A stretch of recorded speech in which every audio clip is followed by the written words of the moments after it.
Amigos, ¿qué tal? Bienvenidos a Cambio de Agujas. Hoy con nosotros se sienta Quique. Quique, ¿qué tal? ¿Cómo estamos? Bienvenido. Pues muchas gracias. Es un placer poder estar aquí con vosotros, contigo, Cristina.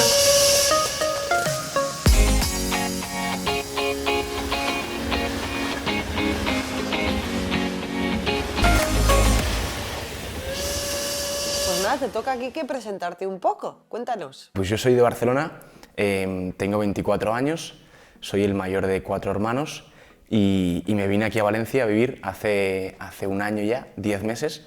¿Nos puedes contar un poco cómo ha sido tu infancia? ¿Cómo ha sido mi infancia? Pues yo vengo de una familia no creyente, o sea, mis padres no son creyentes. Mi padre, bueno, miento, mi padre sí es un poco creyente, no practicante, y mi madre no es creyente y no es practicante. Y mis hermanos tampoco. O sea, soy el mayor de 4, como he dicho, y no son practicantes ni creyentes, ¿no? Entonces, esto siempre lo digo pues porque, o sea, a nivel de, pues en mi infancia nunca crecí en un hogar donde la presencia de Dios fuera importante, no se me hablaba del Señor, pero es verdad que siempre me he sentido como muy querido. O sea, en mi casa siempre he estado como muy abrazado, muy querido, nunca me ha faltado de nada, siempre.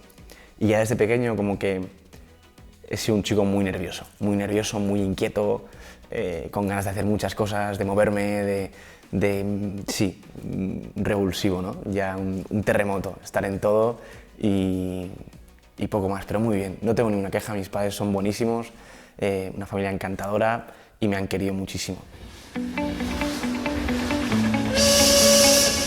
¿Con cuántos años dirías que empezaste a desviarte del camino del bien, por decirlo de algún modo? Pues mira, yo recuerdo que empecé la adolescencia y cuando yo termino la infancia, para mí la adolescencia es un mundo que se empieza a abrir porque yo ya empiezo a percibir que tengo conciencia, que tengo uso de razón, que veo un mundo visible y que empiezo a tomar libremente decisiones, ¿no? Que hasta entonces dependía un poco más de mis padres, de lo que ellos querían para mí, de mis hermanos, un poco pues de la vida familiar, ¿no? Entonces yo me acuerdo que en mi adolescencia yo creo que fue el tiempo en el que más me perdí en el mundo. Yo recuerdo, ¿no?, que fruto de esta búsqueda en mí mismo, de este ser terremoto, de este vivir a mil, empiezo a ver pues, que lo que el mundo te dice es, pues, has de ser el mejor en todo, ¿no? Ser el mejor en fútbol, ser el mejor con las chicas, ser el mejor pues, a nivel de relaciones, pues, con todo el mundo, con el grupo de los guays, con el grupo de los. Entonces yo eso me lo empecé a creer, ¿no? Y decía, joder, o sea, el chico guay del colegio es el que lo cumple todo y es el mejor, ¿no? Entonces para mí eso empezó a ser agotador. Yo me acuerdo que en mi adolescencia este deseo de preferencia, porque yo recuerdo que en mi corazón lo había y lo sigue habiendo, un deseo constante de ser preferido, o sea, de ser mirado, de ser aprobado, de ser aplaudido, ¿no? Entonces, como no conocía nada más, ese deseo de preferencia se volcaba totalmente pues en los patrones de éxito del mundo, ¿no? Siendo el mejor en fútbol, y ya luego cuando crezco se abre en mí pues, el horizonte de las chicas, ¿no? Entonces yo ahí pues empiezo a hablar con chicas, a tontear, y de una forma muy inocente pues empiezo a adentrarme en este mundo pues, de una forma poco comprometida, ¿no? O sea, con relaciones muy fugaces, con relaciones sin compromiso, como digo, y donde el uso y el placer son el centro de la relación, ¿no? Mientras a mí me convenga, mientras a mí me plazca, fenomenal, ¿no? Con una, con la otra, tal. Pero repito, o sea, no con mala fe. Yo no sabía que eso estaba mal, pero como no conocía un amor más grande, me aferraba a eso para llenar ese vacío existencial que yo vivía ya desde la adolescencia, ¿no? Cuando empiezas a ver que estás creado para el amor, pero no lo sabes. Que estás creado para algo grande, pero no lo sabes, ¿no? Entonces empiezas a poseer todo lo que tienes delante para ver si algo va a corresponder a este deseo pues, que estaba vivo en mí, ¿no? Entonces yo recuerdo esos años, desde los 13, 14 hasta los 18, un periodo de mi vida como de búsqueda sin límites en el mundo. Por ese camino por el que vas, ¿tienes en algún momento conciencia de Dios? O sea, es verdad, yo esto no lo he dicho, pero estudié en un colegio religioso. Pero como mi familia no era creyente, es verdad pues, que yo, pues, como era el niño chulito, pues, que llegaba con mi tabla de skate y me encantaba el fútbol, las chicas y tal, yo siempre pensé que la iglesia y Dios no tenían nada que ver con mi vida, ¿no? O sea, lo que un adolescente anhelaba, que era ser famoso, ser rico y tal, yo luego, cuando me invitaban en el colegio a alguna misa, yo escuchaba la homilía del sacerdote y pensaba, pues que esto no tiene que ver con mi vida, no tiene que ver con el éxito. Entonces, ¿para qué voy a estar yo aquí? Si es que no, o sea, la iglesia no tiene nada, o sea, sí, nada para mí, ¿no? Entonces, o sea, siguiendo un poco con lo que yo he empezado a vivir, o sea, hasta los 19 años, es verdad que había en mí una pregunta, ¿no? De decir, tiene que haber algo más. Entonces yo seguí con esa búsqueda. A los 15 años empiezo a trabajar en el mundo de la noche en Barcelona y empiezo a llevar varias discotecas pues como gerente de salas, ¿no? O sea, como relaciones públicas, me dan a cargo 2 clubs de noche y pues como siempre he sido muy social, empiezo a trabajar pues para llenar las discotecas de gente, ¿no? Y promocionarlas, usar las redes sociales para promocionar las fiestas, invitar amigos, invitar amigas.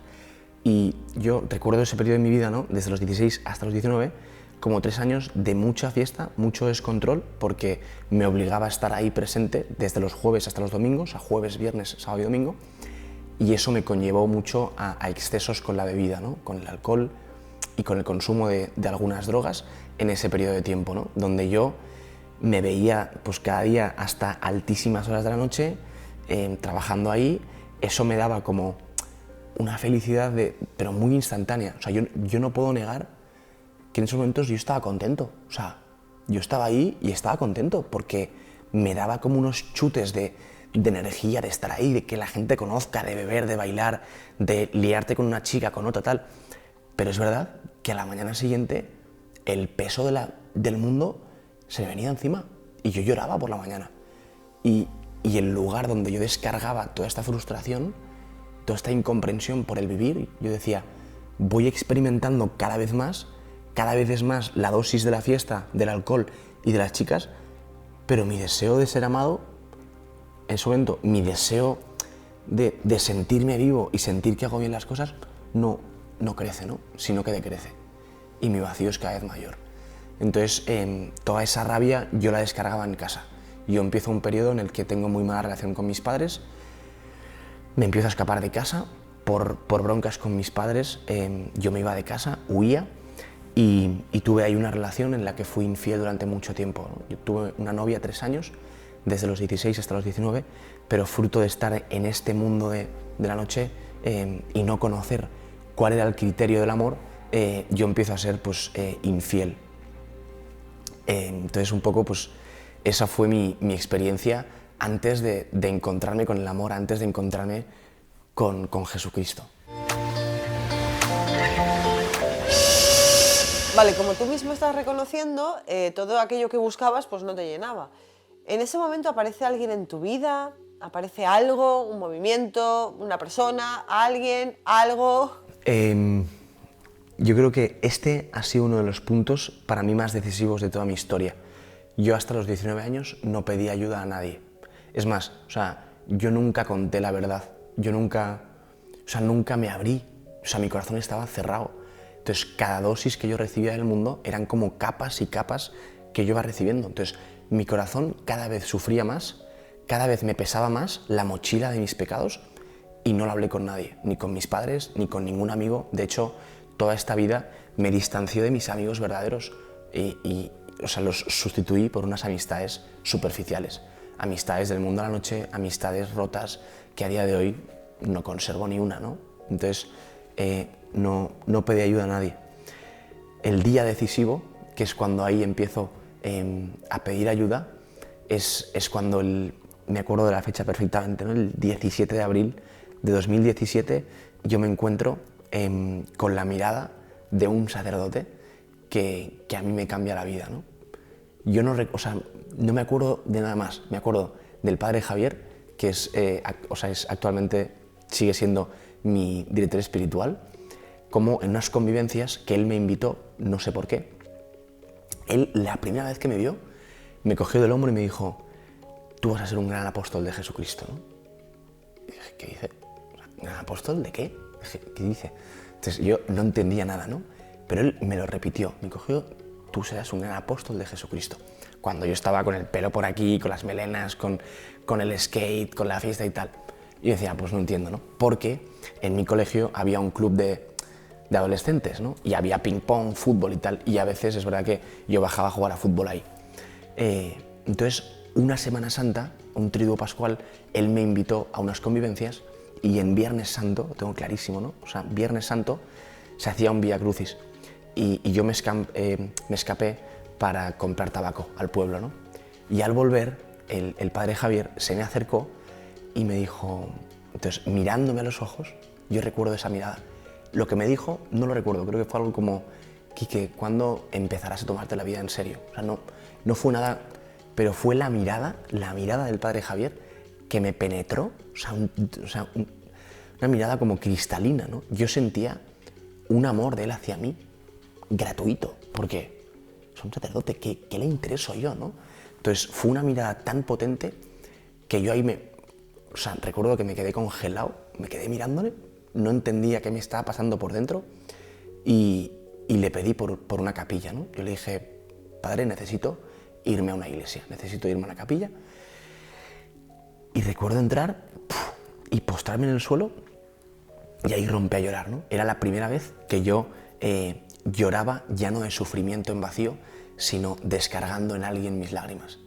Y yo recuerdo ese momento como estar tumbado en el suelo, mirar para mí una cajita, porque no reconocía el hecho de la presencia real de Jesucristo en el sagrario, y de empezar a llorar y de ver que por primera vez esa correspondencia de amor buscada en el mundo se cumplía en ese instante. En ese instante yo me encuentro con Jesucristo, me encuentro con una mirada que me atraviesa, me encuentro con, no sé, fue mi encuentro con el Señor, ¿no? 17 de abril de 2017, Semana Santa, y desde ahí cambia mi vida. Vale, Quique, a ver, entonces, claro, a mí me salta la duda de quién te atrajo a ese encuentro. Tuviste ese encuentro, pero ¿quién te atrajo a ese encuentro? ¿Quién te invitó? Porque deduzco que tú percibías que era algo que tenía que ver con la religión, que era algo religioso, ¿no? Totalmente. Es verdad que yo percibía que habían personas que vivían para el Señor que sonreían de una forma distinta. O sea, yo sonreía, ¿no? Pero yo notaba que mi sonrisa era vacía, que no era algo real, ¿no? Entonces, yo en mi colegio, pues había ciertas personas a las cuales yo miraba y tenía como cierta envidia. Y decía, ¿esta gente por qué es feliz? Algo, ¿no? Algo que tenía respuesta para mí, ¿no? No tanto en las misas, no en la oración, sino en la experiencia de ver gente feliz y de ver gente verdaderamente con una alegría que yo no conocía en el ambiente del mundo, ¿no? Vale, tuviste este encuentro, te costó, ¿y cómo reaccionaron tus amigos, tus familiares, tus padres? Yo me acuerdo que lo primero que hice al volver fue contárselo a mis padres. Me acuerdo que volviendo les pedí de irnos a cenar porque estábamos con un punto en el que la relación estaba muy fría, ¿no? Yo recuerdo que como yo estaba tan mal y me iba de casa a veces, volvía, tal, yo estaba como en un punto de mi vida desordenado, ¿no? Entonces, claro, yo me encuentro con Jesucristo, pero luego bajo a mi realidad y veo aún mucha pobreza, ¿no? Mucha pobreza, mucho desorden, y digo, ¿y qué hago ahora, no? ¿Qué hago ahora? Entonces, yo al volver solo sabía una cosa: quiero pegarme al padre Javier, quiero engancharme a él para que me explique lo que él está siguiendo, que es a Jesucristo, porque siento que Jesucristo me está llamando a seguirle. Esto en mi corazón estaba clarísimo, ¿no? Yo quiero conocer más al Señor, quiero conocer más a Dios, porque esto tiene que ver con mi vida. Y la segunda, que estaba dispuesto a hacer lo que fuera falta. Si tenía que dejar todo, lo dejaba todo. Entonces, yo eso volví y se lo dije a mis padres. Me acuerdo que estábamos cenando y les dije, papá y mamá, me he encontrado con el Señor y quiero seguirle, ¿no? Entonces mis padres seguían como, ¿qué? No se lo creyeron. me dijeron, Quique, o sea, vuelves enchufado, tú eres un tío siempre muy pasional, acuérdate, ¿no? Porque yo pues en mi adolescencia soy del Barça 100%, ¿no? Y siempre, o sea, a los partidos volvía a casa cuando perdía, lloraba, cuando tal. Entonces siempre he sido muy, muy forofo de las cosas, ¿no? Pero yo les dije, bueno, pues simplemente confiar en mí, os pido perdón por todo el daño que os he hecho y quiero iniciar un camino, ¿no? Un camino en la iglesia de conocer al Señor. Hice lo mismo con mis amigos, entonces algunos los perdí, otros se afianzó la relación y ahí inicié un camino, ¿no? Inicié un camino en el que renuncié a toda la vida del mundo, o sea, renuncié a las discotecas, dejé de trabajar en discotecas, dejé muchas amistades del mundo del alcohol y las drogas que ya no eran para mí y se lo dije así, mira, me he encontrado con algo y es que no puedo estar en las dos cosas porque no me sacia y entonces ahí empezó un camino, ¿no? En el movimiento de los legionarios, donde había un grupo de jóvenes con el padre Javier y empiezo pues a preguntar, o sea, ¿qué significa la misa? ¿Qué significa rezar? Entonces yo ahí empiezo a experimentar que Dios tiene una historia conmigo, que Dios tiene un plan para mí, que Dios me ama, que Dios es Padre, que Dios me escucha, o sea, empiezo a experimentar lo que significa una relación y una intimidad con Dios, lo que significa vivir en presencia de Dios a pesar de mi pobreza, ¿no? A pesar de mi pecado, porque yo empiezo este seguimiento de Cristo, pero luego sigo viendo mi pobreza, o sea, mi pobreza no desaparece. Yo no empiezo a ser un santo a partir de ese primer encuentro, para nada. Empieza un camino, y un camino a veces difícil, o sea, una puerta estrecha, ¿no? Como dice el Evangelio, experiencia, una puerta estrecha que implica ciertas renuncias, pero que ves que el Señor, con el tiempo,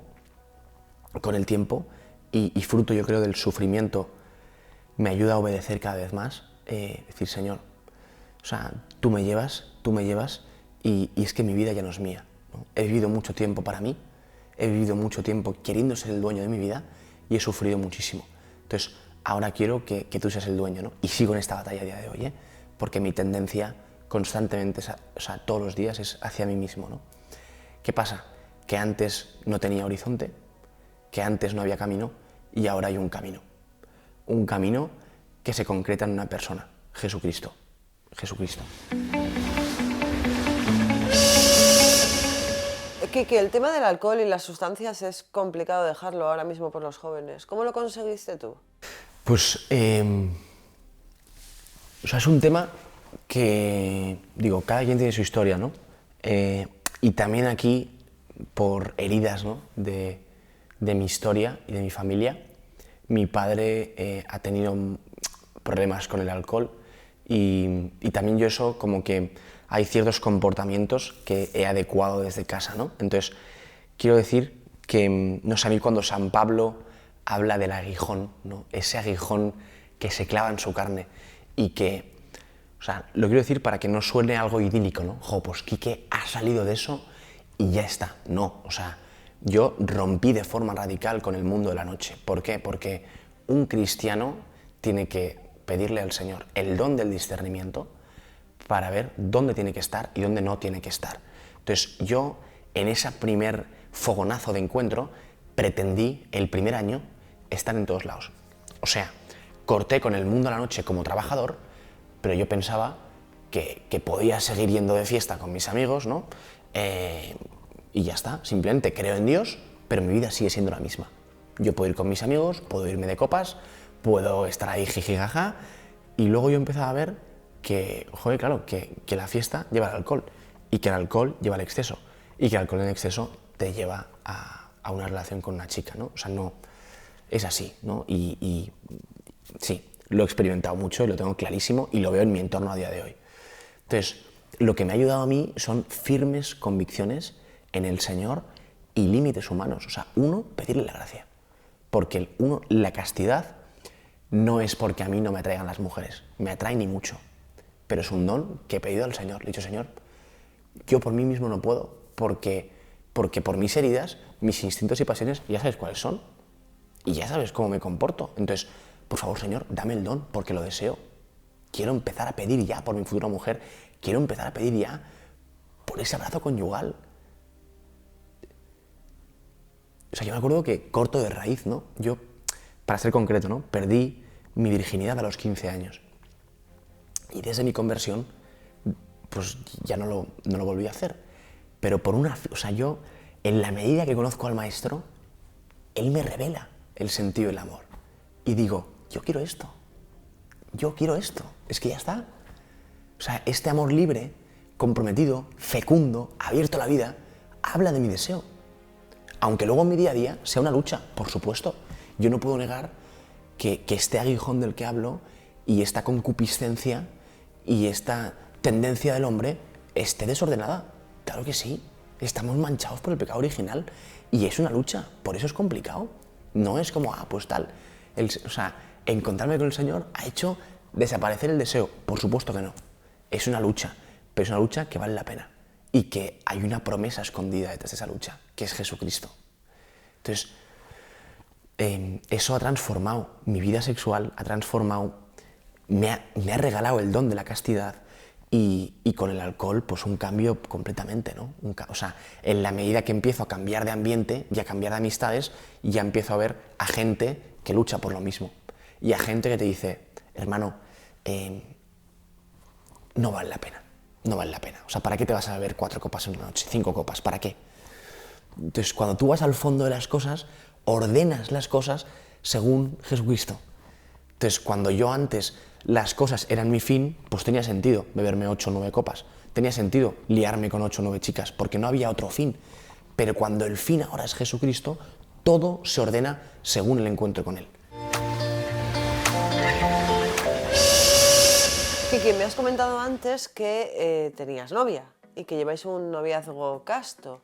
¿Cómo ayuda la fe en este aspecto? Ha sido en la relación con María donde más ha salido mi límite. O sea, es la relación humana la que me provoca, la que me saca también mi debilidad. O sea, yo no quiero plantear un idealismo, romanticismo, ¡buah, se conocen y todo fenomenal y el Señor y tal! No, o sea, un milagro del Señor, nos conocemos. Vemos providencia divina y empezamos un camino que no termina en el otro. O sea, mi esperanza en la vida no es María. El amor de mi vida no es María. María puede ser la mujer de mi vida, ojalá lo sea. Pero Dios es el amor de mi vida.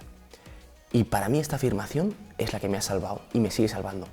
Porque cuando yo pongo mi esperanza en María, me olvido el que me hace es Jesucristo. Mi vida es Cristo. Entonces, yo voy hacia Él, con María. ¿Mi problema cuál era? Que en mis antiguas relaciones eran yo y ella. Entonces, ahí, heridas afectivas, desórdenes, incomprensiones, frustraciones, vacíos. Porque le estás pidiendo a una criatura limitada igual que tú, que sacie tu deseo de infinito, tu deseo de plenitud, que está encarnado en Jesús. Entonces, yo descubro en este noviazgo que existe un horizonte, un camino con ella, una santidad, un posible matrimonio. Y yo ahora mismo, deseando una vida con ella, es que lo veo, un hogar, una familia, ojalá Dios quiera, numerosa, de apóstoles, ¿no? En misión para la Iglesia.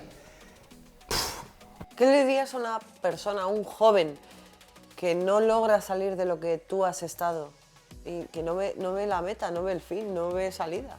¿Qué le dirías? Esta pregunta es maravillosa. Yo solo puedo decir que el día que dejé entrar a Jesucristo, porque el Señor ha estado presente en toda mi historia, o sea, todo está bien hecho, el Señor tiene contados cada uno de los pelos de nuestra cabeza, desde que nacemos antes hasta toda la eternidad, ¿no? Entonces, yo me dejé encontrar por la verdad, por Él, en la medida que me descubrí necesitado. Entonces, o sea, los jóvenes, y eso es un mensaje para ellos, yo creo que perciben en sus vidas un vacío. Entonces, yo creo que en el corazón de los jóvenes hay un grito de querer más vida, de querer más saciabilidad del corazón. Pero el problema es que vivimos con tantos inputs externos alejados de la verdad, vivimos en medio del mundo, que es difícil ser decidido, ¿no? Entonces, mi consejo es descubrir la necesidad que hay en vuestra vida de encontraros con la verdad. porque todos los ídolos que los jóvenes tienen y tenemos, redes sociales, fiesta, chicas, eso no corresponde a nuestro sentido de vida, no corresponde, no hay vida. O sea, no se le puede pedir la vida donde no hay vida. Y los jóvenes hacen experiencia. ¿Qué falta? Valentía para darse cuenta. Y luego, en consecuencia de darme cuenta de que soy necesitado y de que no, lo que vivo no corresponde a este deseo, me abro a la propuesta de Cristo. ¿Cómo me abro? Lugares concretos, alrededor, amigos, sacerdote, parroquias. Ahí hay vida, ahí hay vida. Quique, muchísimas gracias por tu testimonio, de verdad, muchísimas gracias por ser tan claro, tan sincero, tan objetivo. Gracias. Muchas gracias, Cristina. Gracias por invitarme. He estado muy cómodo y a tope. Me alegro. Gracias.